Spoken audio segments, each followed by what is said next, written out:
Rights of. Sir నా కళ్ళకేం కనపట్లేదు sir. దెబ్బలు తినడానికి కళ్ళెందుకు, ఒళ్ళు చాలు.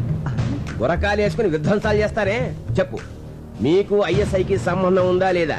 ఉంది సార్. వెరీ గుడ్, నీ నిజాయితీ నాకు నచ్చింది. సంబంధం ఏమిటి? సార్ నేను ఐఎస్ఐ మార్క్ వస్తువులు తప్ప వేరే వస్తువులు కొన్నాను సార్. ఆ మార్క్ ఉంటే క్వాలిటీ గ్యారంటీ. చెయ్, సబ్బులు పాల డబ్బాల మీద ఐఎస్ఐ కాదు, పాకిస్తాన్ ఐఎస్ఐ. మీరు షాక్ ఇస్తానన్న పాకిస్తాన్ వస్తువులు నేను కొన్నాను సార్. ఎందుకంటే నాకు దేశభక్తి కొంచెం ఎక్కువ. అచ్చా, నువ్వు మామూలుగా చెప్పవురా, నీ కోటింగ్ ఇవ్వాల్సిందే. కొట్టారా సార్? ఏ పోనీ నువ్వు కొడతావా? సార్ యాక్చువల్లీ కొట్టించుకోవడం కన్నా కొట్టడం బెటరేమో. ఆహా, పోలీసోడు బుద్ధులు వచ్చేయట్రా నీకు. సరే కొట్టు. కొట్టరా. ఎవరి సార్? పక్క సెల్లో దగులుబాజీ ఉన్నాడు. వాడు ఎన్ని హత్యలు చేశాడో, ఎన్ని మానభంగాలు చేశాడో ఇంకా లెక్కలు తేలేదు వాణ్ణి. సార్ అది అదిరా, నీలో ఇప్పుడు ఎఫ్టీవీ చూసిన మగతనం కనిపిస్తుందిరా నాకు. రెచ్చిపోతాను. ఏయ్, ఇక్కడ కాదు, అక్కడికి వెళ్ళాక రెచ్చిపో. ఓకే. దా.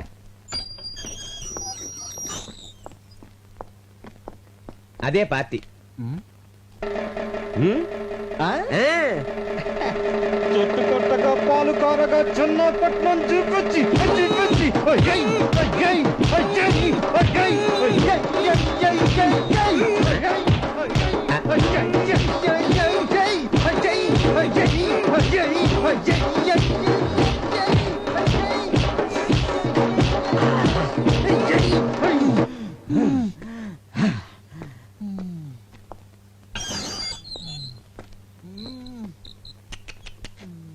ఫ్యాంటాస్టిక్. నా కళ్ళకు నువ్వు పోలీసు వాళ్ళ కనిపిస్తున్నావా? మీకేమైనా చత్వారమా? కానిస్టేబుల్, గురుగారిని తీసుకెళ్ళు.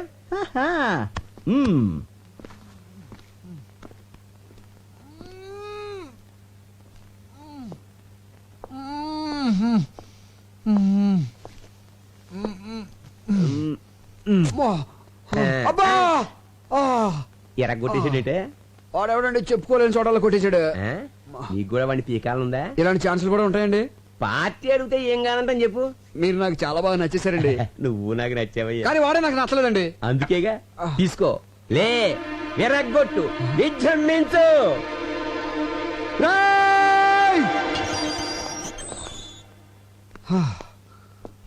పార్టీ పడుకుంది, పగ తెచ్చుకో.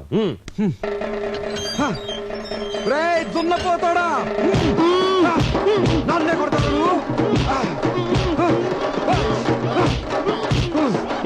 అయిపోయాడు నా చేతులు నువ్వు.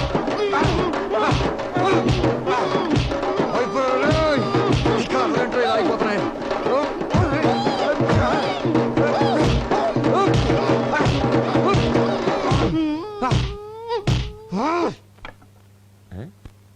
పార్టీ సైలెంట్ అయిపోయిందంటే అంటే పని అయిపోయిందనమాట. కానిస్టేబుల్ పాపం వాళ్ళని బయటకు పంపించేవా? ఏంటి మన ఇద్దరం ఒకళ్ళు కొట్టించుకున్నావా? అంతే కదా మరి. అమ్మని ఆడెవడో గాని కొట్టించుకున్నాడికి కొట్టినాడు ఎవడో తెలియ కూడా కొట్టించాడు అనమాట. పదనయ్య, ఇక్కడుంటే కుమ్మిని చోట కుమ్మకుండా మళ్ళీ కుమ్మిస్తాడు. ఇంతకీ అమ్మాయి దొరకలేదు, మనకేమో ఒళ్ళు ఓనం అయిపోయింది. ఎక్కడ దొరుకుతుందో ఏంటి. చూడు. బాయ్.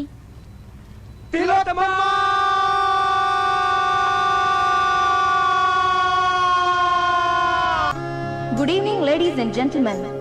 ఎవ్రీ ఇయర్ లాగానే ఈ ఇయర్ లో కూడా మన సిరి యాడ్స్ తరపున బెస్ట్ కపుల్ పోటీ జరుగుతోంది. ఈ ఇయర్ ఈ 3 జంటలు బెస్ట్ కపుల్ పోటీకి పార్టిసిపేట్ చేస్తున్నారు. ఇప్పుడు వీళ్ళని కొన్ని క్వశ్చన్స్ అడుగుతాను. బెస్ట్ ఆన్సర్స్ ఇచ్చిన వాళ్ళని బెస్ట్ కపుల్ గా సెలెక్ట్ చేసి వాళ్ళకి ప్రైజ్ ఇస్తాం. క్వశ్చన్ నెంబర్ 1, మీ మొదటి రాత్రి అనుభవం ఎలా ఉంది? ఎక్స్క్యూజ్ మీ, నాకు ప్రతి రాత్రి తొలి రాత్రే, రోజుకో కొత్త ఎక్స్పీరియన్స్. అమ్మో, వెల్ డన్, బ్రహ్మాండమైన జవాబు.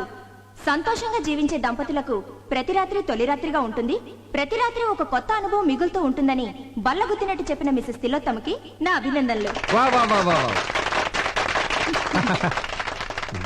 నెక్స్ట్ క్వశ్చన్, ఒకే కుటుంబంలో భర్త సంపాదించడం మంచిదా, భార్య సంపాదించడం మంచిదా? నాకు సంబంధించినంత వరకు పగలు భర్త సంపాదించాలి, రాత్రి భార్య సంపాదించాలి. మేడం గారి ఉద్దేశం ఏంటంటే పొద్దున్న నుంచి సాయంకాలం వరకు భర్త సంపాదించాలి, భర్త ఇంటికి వచ్చిన తర్వాత సాయంకాలం నుంచి రాత్రి వరకు అతనికి సేవలు చేసి అతని ప్రేమాభిమానాలు సంపాదించాలని తిలోత్తమ గారి ఉద్దేశం అన్నమాట. ఏమండి, అంతే కదా? అంతే అంతే అంతే అంతే కరెక్ట్ గా చెప్పింది. Next question. చివరి ప్రశ్న, ఇది కొంచెం పర్సనల్ గా అడిగేదే అనుకోండి, కానీ తప్పదు. బెడ్రూమ్ లో భార్య భర్తతో ఎలా ప్రవర్తించాలి? వ్యభిచారుల.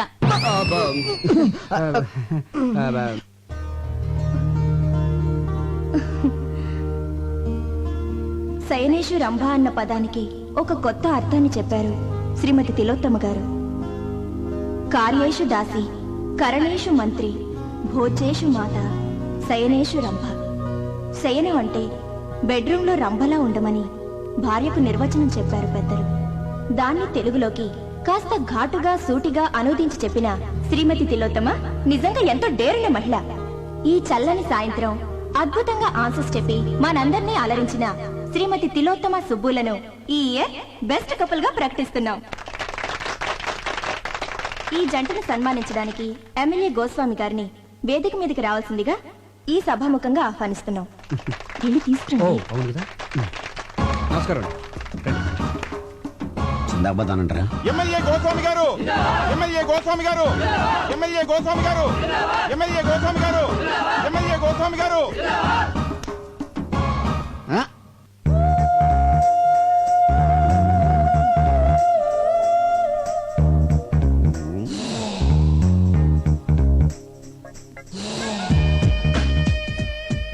పదండి. ఈ క్యాండిడేట్ ని ఎక్కడో చూసినట్టుంది. సమస్య లేదండి, ఎందుకంటే చాలా డిస్టెన్స్ విలేజ్. శ్రీకాకుళం పక్కన ఒక కుగ్రామం అండి. చాలా క్లోజ్ రేంజ్ లో చూసానయ్యా. అంటే ఓట్లు అడుగుతాకి వెళ్ళినప్పుడు చూసుంటారేమో. లేదు, రూమ్ లోనే.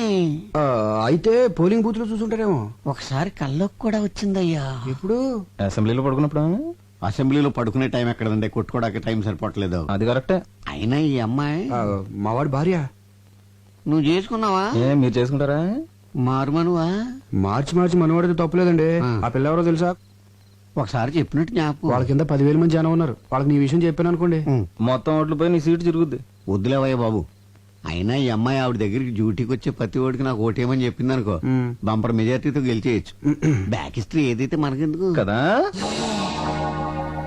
పదని పని చూసుకుందాం. Welcome sir. Thank you. తీసుకోవా. ప్రియమైన సోదర పతులారా, సోదర సోదరీమణులారా, ఇక్కడ బెస్ట్ కపుల్ గా ఎన్నుకోబడిన తిలోత్తమ గారు, నా సోదరి తిలోత్తమ గారు మామూలు ఆడది కాదు, లక్షల్లో ఒకరు. ఎంతో కష్టమైన ప్రశ్నలకు చిటికలో సమాధానం చెప్పిందంటే అది మామూలు విషయం కాదు. ఆమె అనుభవాలు నేర్పిన తెలివితేటలు.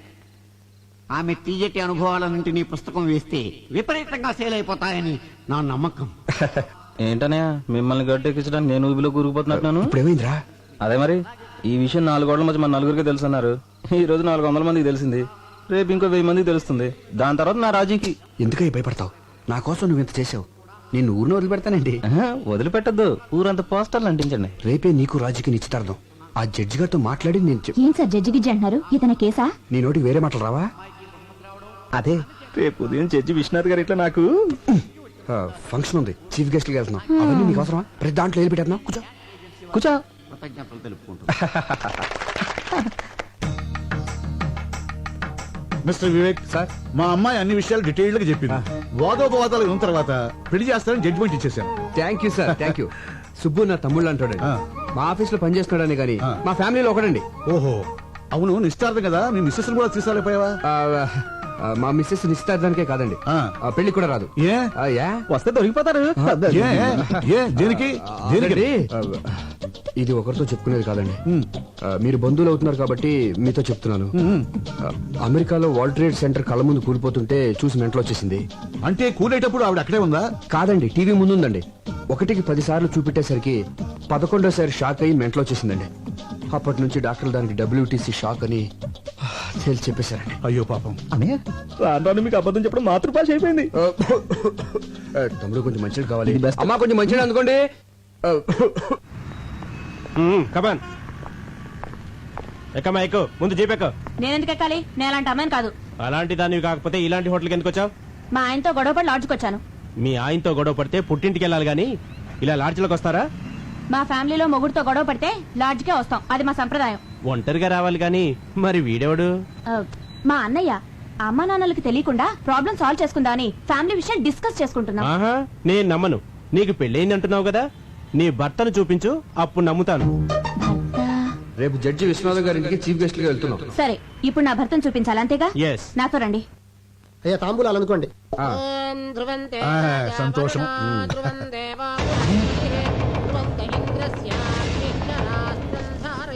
Good morning sir.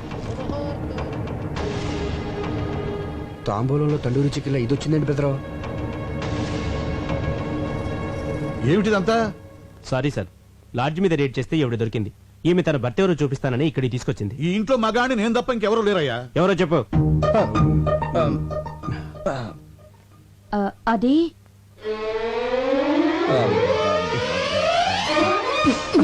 ఏంటి నా కోసం ఇలా లాడ్జికి వెళ్ళిపోతే ఎలా? ఈవిడ నా భార్య అండి.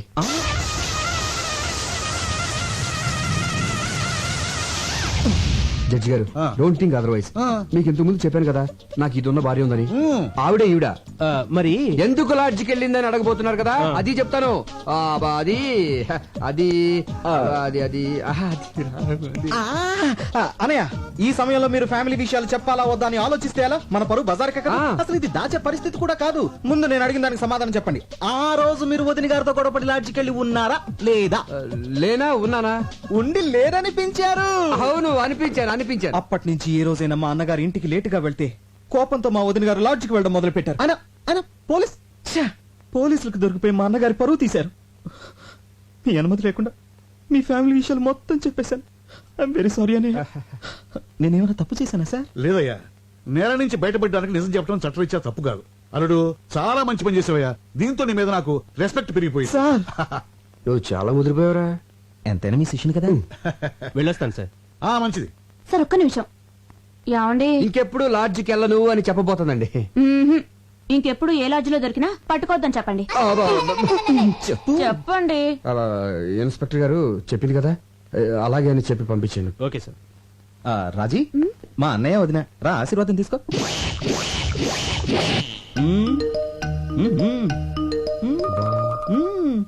బాలేదు డాడీ. పోనీ ఇది బాగుందా? అంత బాలేదు డాడీ. 25 కాసులు ఉంటుంది. బాగా వెళ్తామేంటి? జడ్జి గారి కూతురు స్టేటస్ బట్టి నగలేసుకోవాలి. మీరు స్టేటస్ చూస్తారు, మేము టేస్ట్ చూస్తాం. వేసుకునేదాన్ని నేను, నాకు నచ్చాలి కదా డాడీ. సరే సరే సరే. ఇది బాగుంది చూడండి. ఏది? నాన్నగారు చూసిందే బాగుందమ్మా. పోనీలే, నీ మాట ఎందుకు కాదనాలి? అది ఇది పక్క పక్కన పెట్టి చూడు. ఇదే బాగుంది మమ్మీ. ఇదే నచ్చిందా? సరే, నీ ఇష్టం. Excuse me, me wedding cards. I'm so sorry అండి. పెళ్లి మీదేనా? అందుకే కదండి ఆనందంలో ఏం పడేసుకుంటున్నానో తెలియటం లేదు. బై ది బై, ఈ రెండిట్లో ఏది బాగుందో చెప్పండి. నువ్వు చెప్పమ్మా. ఇది. థ్యాంక్స్ అండి. నాకు నచ్చింది, మీకు నచ్చింది. Young generation. నా పెళ్ళైన వెంటనే నేను మీ ఇంటికి వస్తాను. దేనికి? మీ దగ్గర చీర కట్టుకోవడం నేర్చుకోవడానికి. మీ చీర కట్టు చాలా బాగుందండి. థ్యాంక్స్. Daddy pen. ఈలోగా నా పెళ్లికి మీరు రావాలి. మ్. మీ పేరు? సంధ్య. చాలా మంచి పేరమ్మా. థ్యాంక్స్. మీరు తప్పకుండా మా పెళ్లికి రావాలి. ఓకే, అయితే కోచింగ్ ఎప్పుడు వస్తున్నారు? ఏ కోచింగ్? అదే చీర కట్టుకోవడం నేర్చుకోవడానికి.